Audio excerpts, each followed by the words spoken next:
Hello friends, welcome to engineering tutorial. So we'll continue our discussion related to power systems, and so far in the previous videos we have discussed about the power supply systems in terms of its main elements, that is generation, transmission and distribution, and then we have discussed about the various subcategories involved in it in terms of the high voltage transmission. First, the obvious one, the high voltage AC transmission, and then the other method, which is the high voltage DC transmission.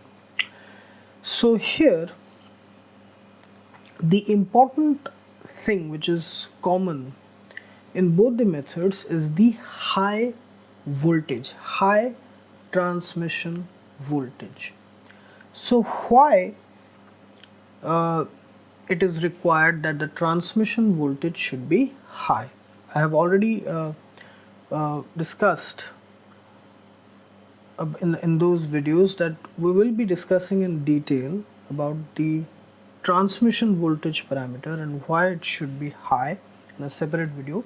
So this video is about that, transmission voltage and its effects on various factors involving the transmission of power from one point to another. So as we know, the electric power transmission, it is done in two ways: HVAC, high voltage AC transmission, and HVDC, high voltage DC transmission. So here the important thing is the transmission voltage and current, and how they are interrelated with respect to each other. So before watching this video, I want you to please watch all the videos related to the resistive, inductive, capacitive circuits, the AC circuit analysis, about RLC circuits, resonance and power in AC circuits, to understand it in a better way.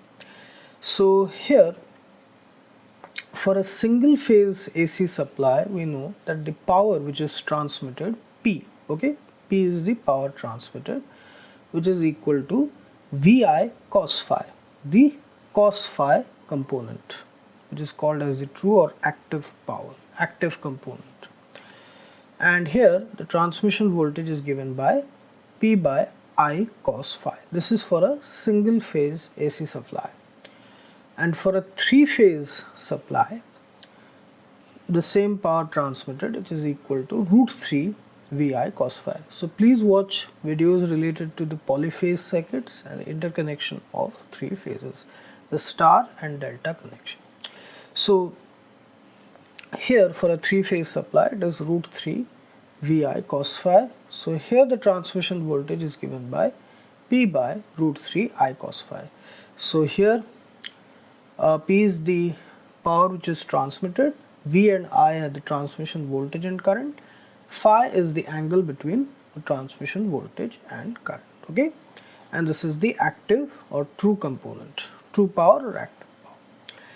So the transmission voltage, the effects of transmission voltage, the magnitude, the value, high or low, it affects certain parameters associated with the conductor.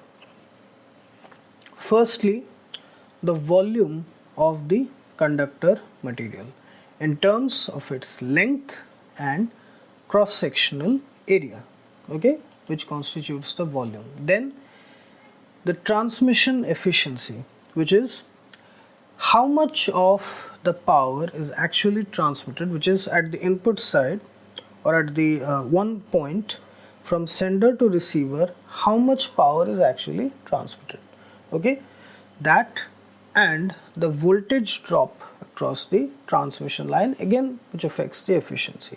So these three parameters, these three factors are affected by transmission voltage, the value or the magnitude of the transmission voltage.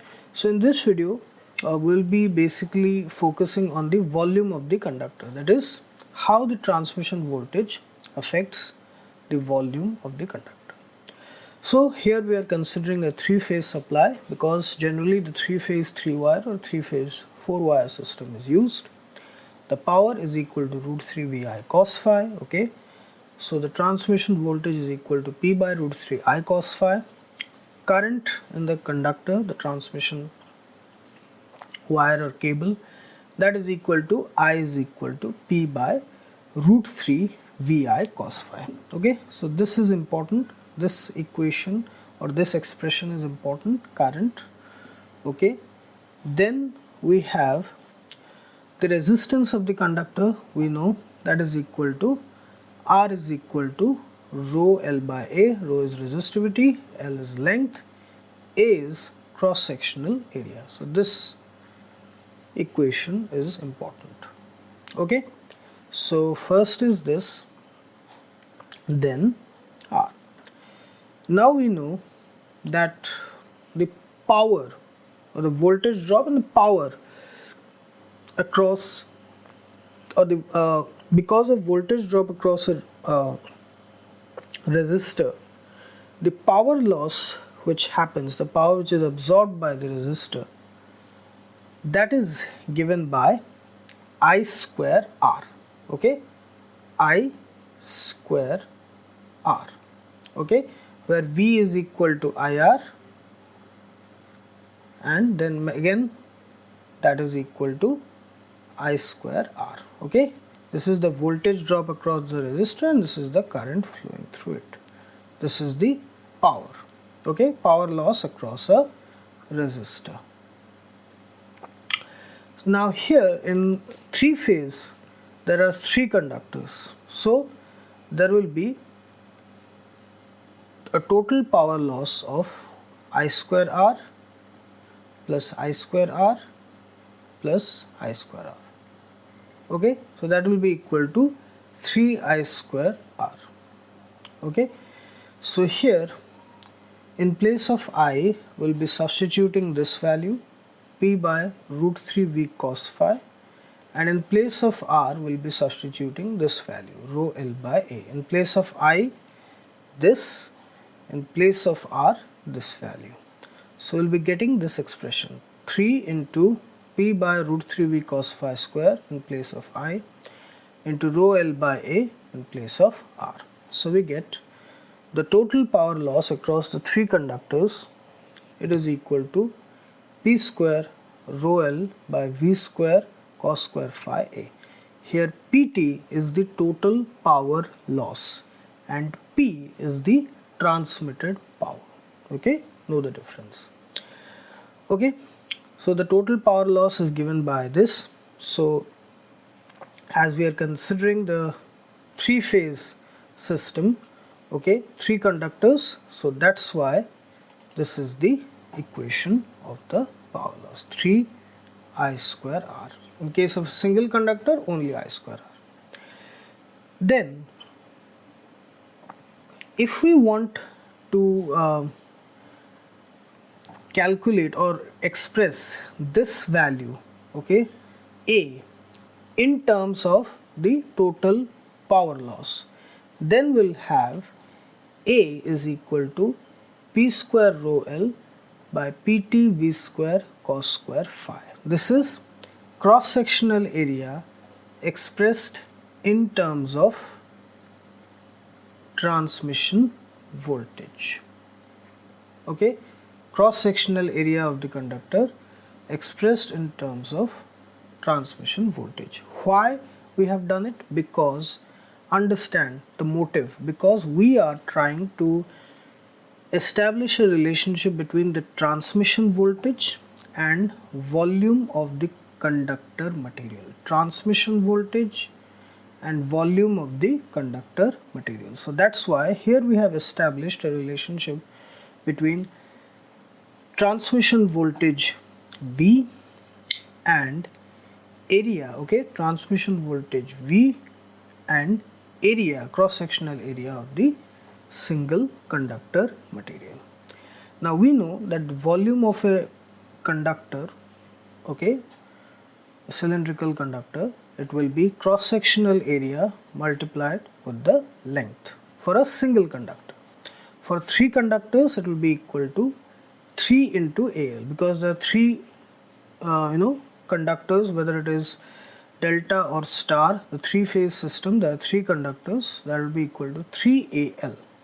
So here in place of A, we'll substitute this expression. A is equal to P square rho L by PT V square cos square phi. P is the transmitted power, rho is resistivity, L is length, PT is the total power loss, V is the transmission voltage, and cos phi is the power factor. So that is equal to, in place of A, we'll substitute this. So 3 into P square rho L by PT V square cos square phi into L. So that is equal to total volume of the conductor, that is equal to P square rho L square by PT V square cos square phi. So see here. Here we have established a relationship between the total volume of the conductor and the transmission voltage V square. So here if you see, total volume of the conductor which is required for transmission in three-phase system, that is inversely related to the square of the transmission voltage. So here, the higher the transmission voltage, the lower the volume of conductor required, the total volume of the conductor required. So if transmission voltage goes high, the magnitude of the transmission voltage goes high, less volume of the conductor material, less size, that is in terms of area and cross-sectional area and length, less conductor, size of conductor will be required. Less size of conductor means less cost. Less conductor, less cost. So higher the transmission voltage, lesser the volume of the conductor material which is required, which means less cost, which is beneficial for us. Okay, so that is why in case of transmission, always high voltage transmission is preferred, whether it is HVAC, high voltage AC transmission, or HVDC, high voltage DC transmission. In both the cases, high voltage transmission is always common. So this is the first of the three factors, important factors, which is affected by the transmission voltage, volume of the conductor material. So high transmission voltage means less volume of the total volume of the conductor, less volume of the conductor means less cost. Okay, so this is the